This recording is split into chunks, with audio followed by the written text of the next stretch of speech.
I fucking hate these pod machines. It's really wasteful on the materials, the foil cover and the plastic. As a consequence, I don't really use them very often, but at 20 past 4 in the morning, they're a pretty good bet.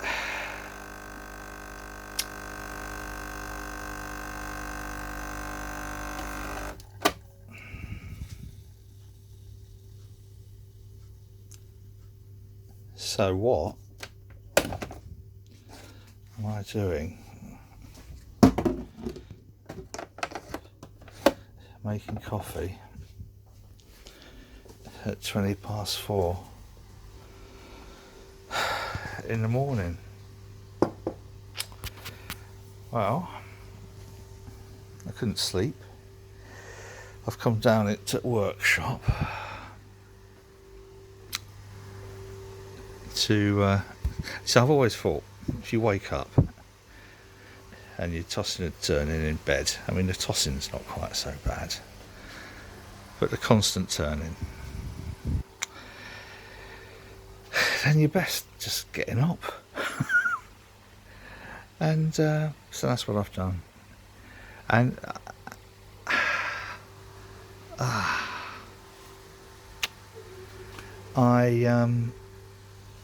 I don't know, just so many things going through my head. So I thought I'd do what any good, sane English health scientist has always done, is I'd make a fucking video. But this isn't really for me. This is a video trying to make sense of some of the absolute fucking shit that is going on at the moment. Now, pull up a chair. We had fish and chips last night. It was really late. I had a lot of work to do, so we thought instead of going on and cooking, we'd have fish and chips. Fucking hell, it's lovely. Right, so anyway, nearly 4:30 now, is it? 4:26. What a shame I missed 4:20. And yeah, as I say, this isn't for me. Things that have been going through my head are about other people. It's about I did a quick tally a week or two ago and worked out that we know of over 30 people who've lost their jobs so far. Bearing in mind it's whatever it is, fuck it, can't remember that, 16th of October. The furlough scheme hasn't ended yet. And 30 odd people. It's actually more than that. I was going to start recounting and I just find it so totally depressing. So that's 30 people lost their jobs. Then there's other people this year who haven't been able to do their jobs. I've got a mate who does events, just things like the Food Festival and Illuminated Gardens, really big, popular public events in Sheffield. And it just hasn't been able to work. A lot of people who follow this channel will know Sai. Set up a business last year to start doing some outside events for people like English Heritage and just doing the PAs and stuff. And having just set the business up, COVID. So again, that was written off for this year. And then I think about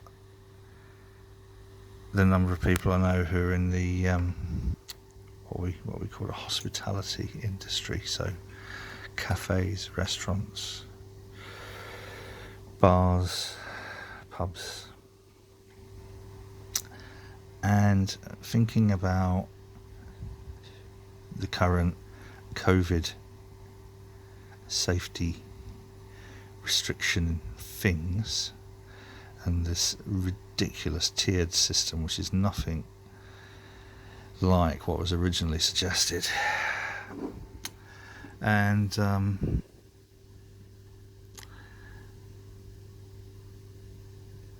thinking of the hoops that people in the hospitality sector have had to jump through this year, not only being shut down for 3 months, but then all of the additional squeezes and crippling influences that have been placed upon them. So we've had the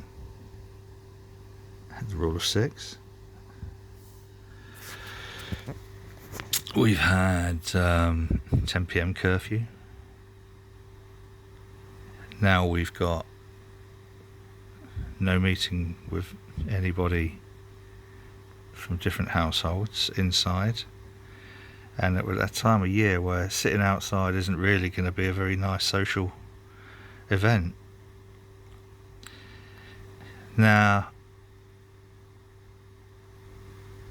looking at those constraints and then looking at what people I know in the hospitality industry have done to make their environments COVID secure,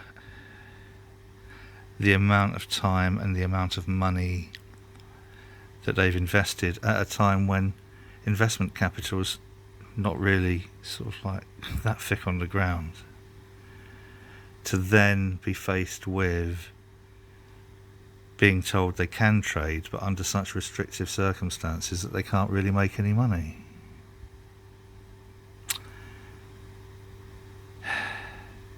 If we had a shutdown, at least there'd be some financial compensation and their staff would be protected. As it stands, they're not making money.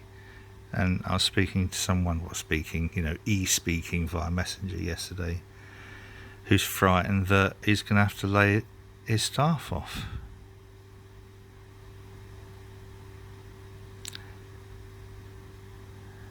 And then balancing that with the fact that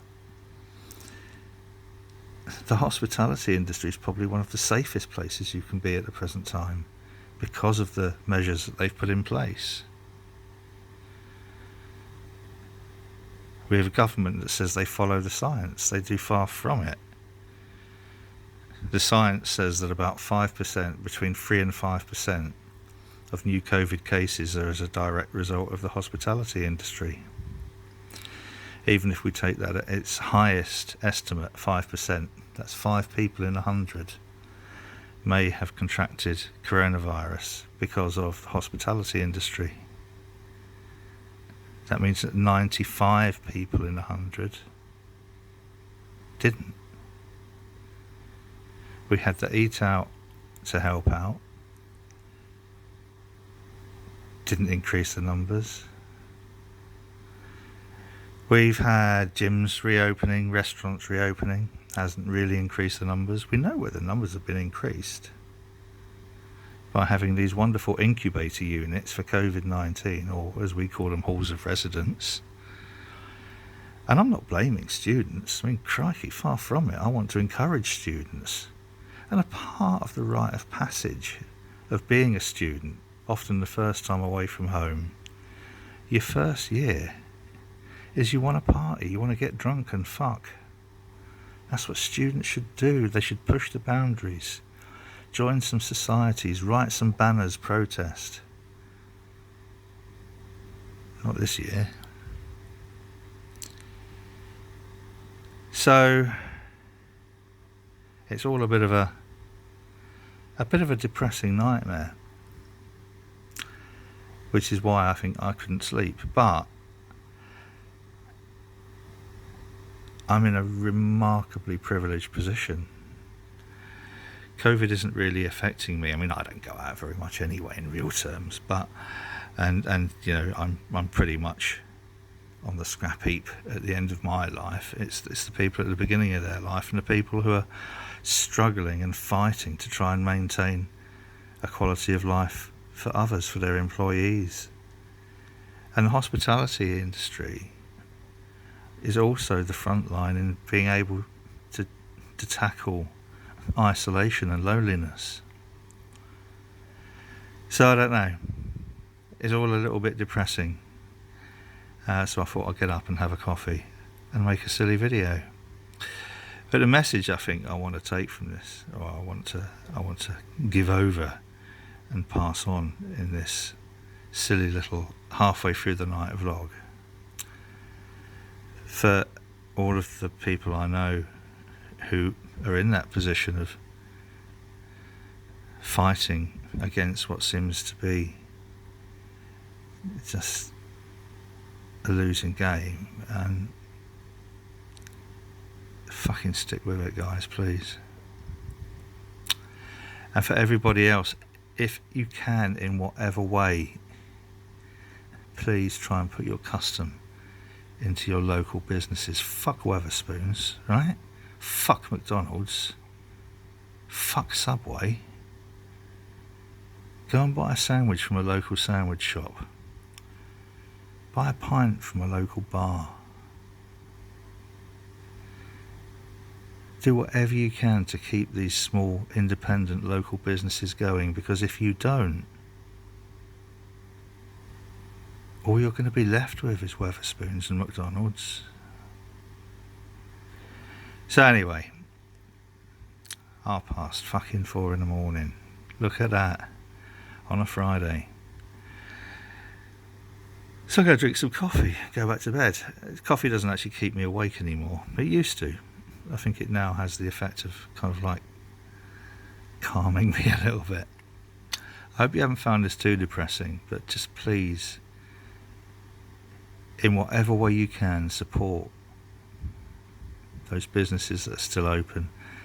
And for people like Bob and Simon who haven't been able to do their events this year, and for all the musicians who haven't been able to play, I don't know what to say. I just hope you can survive long enough to get working again. And for the artists and the poets and the writers and all those who've just been told to find different jobs, retrain to be cyber gurus, don't. Those who have artistic credentials are more important to our lives overall than any computer programmer, and that's with implied respect also to the computer programmers I know. But there's a difference between artists and computer programmers. You can teach an artist to program a computer, but you can't take a computer programmer and teach them to be creative. Right, this video is now heading up to nearly 14 minutes, halfway through the bloody night. There's got to be some light at the end of this tunnel. It's not going to come from the government. It's got to come from us one way or another. We do need a shutdown. We planned a shutdown this time last month, but the government didn't follow the science. They haven't followed the science on the leisure and hospitality trade. They don't follow the science. All they follow is the money into their own pocket. Regrettably, it's down to us one way or another. We've got to pull together and help each other out and fucking support each other so that we can get through this. The government's not going to do it. Anyway, sleep well. Yeah. By the way, this is my favourite cup. This is my -1, square root of -1. My square root of -1. That's for the scientists.